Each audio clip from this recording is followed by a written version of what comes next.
Hin qaanofne immoo qanama dhukkubaa dhuddii jedhani. Jaartii kee dhiisiitii hayyuu hiikiitii mucayyoo kana fuudhii jettee harkisteetti fiddeetu xiffiidhaan kaballaadhaan gurra wal dabarsee jechuudha. Boonii ishee jedhan kana bunniidha maqaan ishee hin beektodhe yaada. Saayidoon dhugaa rabbii har'oo hedduu tokko na gammachiise maaliif nama sumayyaa tuqu hin jaallatu jechuudha. Maaliif sirrimatti sumayyaa jaallata waan ta'eef haadha manaasaa ganama waan taateef haadha ijoollee isaa waan taateef namni tuqu yookaan immoo namni arrabsu gonkumaayyuu hin jaallatu jechuudha. Dhiira jechuun dhiira akkasiiti. Dhugaa dubbachuuf namni haadha manaasaati kabaja qabu, namni haadha manaasaati ulfina qabu jechuudha. Iddoo guddaallee kabajallee waa hundaallee rabbirraa hin argata jechuudha. Kanaafiyyuu asirratti Saayidoodhaan galatoom jechuun hin barbaada. Egaa bunni kana hin beektu namni wallaaltan jirtan jedhee hin yaadu. Maal jettiini Saayidoon akkuma beekamu ayyuu fuudhee jira sumayyaa irratti jechuudha. Sumayyaas namni wallaaltan hin jirtanii, ayyuulee namni wallaaltan hin jirtanii haadha dubbiiti isheenis jechuudha.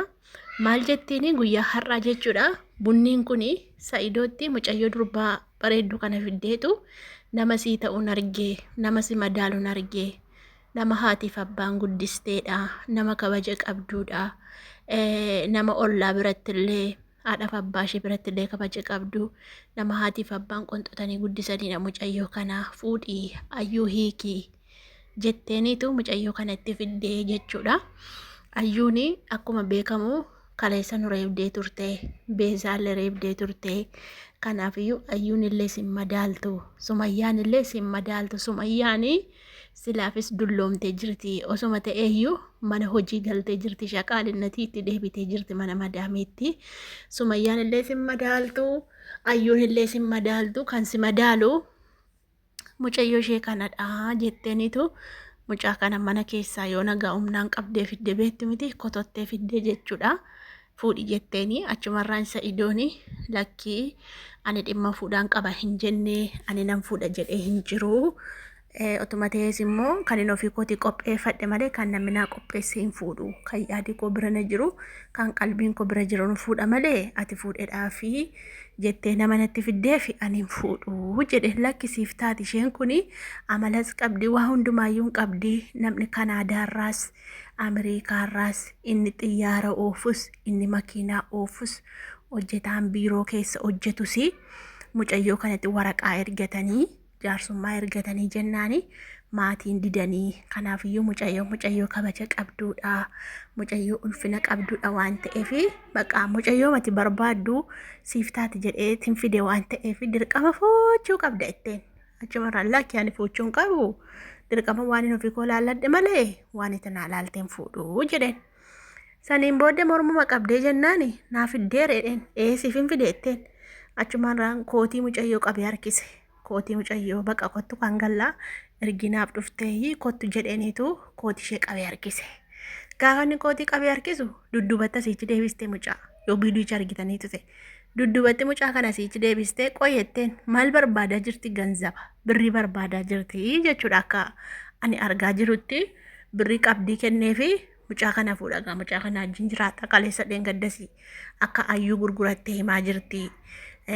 Akka iccitii ayyuu baasutti jirtu jechuudha. Tokko tokkoon viidiyoo ishee irratti iccitii ayyuun itti Saayidootti heerumte maallaqaaf jettee Saayidootti heerumte maallaqicha san margatteetti mana isa barbaaddus ayyuun mana isa fooqi sana Saayidoon biteefii jira. Amma makiinaa qofa tafe makiinaa eeggattee jennaani ayyuun makiinicha fudhattee maqaa isheetti naanneffattee mana sana maqaa isheetiin xumurattee jennaani kalaas ayyuun jalaa baate Saayidoo jalaa. Nuti iccitii walii beenna waan ta'eef hiriyaa waan taaneef amma wal lolle malee iccitii walii beenna jettee himte.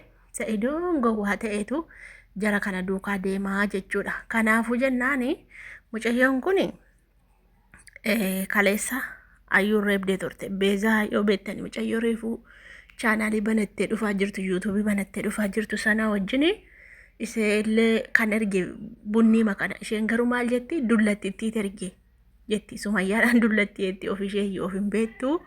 Ijoollee da'uun dullatti yookaan naman godhu gizoodhaan heerumanii ijoollee da'uun dullatti naman godhu. Otuu ta'eet immoo Sumayyaan nama kabaja qabuudha, nama ulfina qabuudha, nama intala ijoollee Oromoo ofirkaa qabudha. Kabajee kennuufii qabu. Sichi kan keenya malee kan alagaa miti Sumayyaanii akka kan keenyaatti ilaalla. Maaliif ilmaan keenya sanyii keenya tirka jira waan ta'eef akka kan keenyaatti ilaaluu qabna malee akka hormaatti ilaaluu hin qabnu jechuudha. Maaliif Sumayyaan iyyuu akka hormaatti nu ilaaltu sakkama miidiyaa kanarraa tiktookii kanarraa olii gadoofanii miti. Akka hormaatti nama ilaaltu ijoollee keenya warroota akka Kamiilaa faa, Abdii faa, Hajjii faa, Caaltuu faa, ijoollee keenya Oromoo Roozii faa isaan wajjin nyaattee dhugaa turte Raamadaana mataasaa mana isheetti nyaatanii dhuguu yeroo kaan hin beektu viidiyoo waraabanii gannu dhiisu waan ta'eef akka hormaatti nama ilaaltu bakka akka sanyii ofii akka dhiiga ofiitti namatti maxxantee jiraatti jechuudha. Kanaafuu akka hormaa akka lagaatti an akka kiyyatti akka lagaa yookaan akka hormaa natti hin fakkaattu wallaahi hedduu amala qabeettiidha. Bakka haalaa fi amalli ishee namatti tola bobboonuu qabdu of jajuun qabdu jechuudha. Amma gabbeen Saidoon kaleessa nan fuudha jedhee ture kan jira miti ree nan fuudha jedhe aarii Sumayyaarraan kan ka'e nan fuudha bakka Sumayyaan na aarsitee jirti eegerasii obseen dadhabesii fuuchuun qabaa jedhe kan inni dubbate kanaafitu kara beezaarraan immoo yaada kana dhabdeetu garuu Saidoon nan fuudha jedhe malee beezaan immoo gaaffii jaalalaa dhiyeessitee fi jirti garuu beezaa fuudha ta'ee nama kan biraa qalabatii godhata ta'e hagammaatti nullee addan baafannee hin beeknu jechuudha.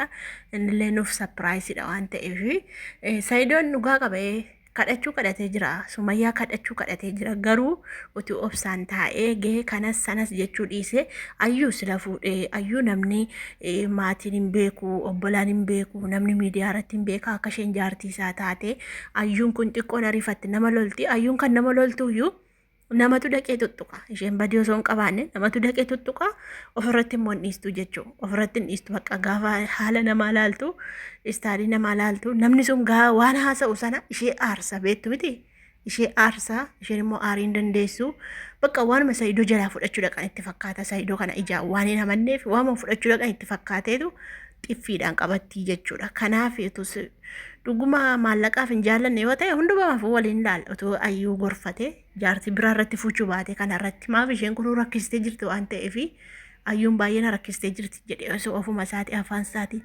otoo taa'ee sabaree Sumayyaa eeggatee deebuu dandeessi. Maaliif obsa isaa laaltee isheen iyyuu garaa laafuu dandeessi jechuudha. Dhiirri kanaa oliyyuu namaa ta'uu hin danda'a waan ta'eef otoo obsaan eeddee Saidoon illee obsa qabaatee eegee Sumayyaan deebuu fi dandeessin jedha akka yaada kiyyaatti rabbiin alaaffisuu fi rabbiin waan jabaatti kana hundumaa isaatu nama alaaffisa waan ta'eef rabbiin alaaffisuu fi inni gaaboran fuudha jedhaa jira intaloo kanarra eebee har'a xiffiidhaan ofirraa ari'ee itti xiqqaate yotuu baay'isee reebee natti tola ture dhugaa rabbii maaliif na aarsiti mucayyoon kun gaafan viidiyoo ishee ilaalu bakka waan nama gammachiisu na haasoftu waan nama aarsu haasofti waan ta'eef na aarsiti.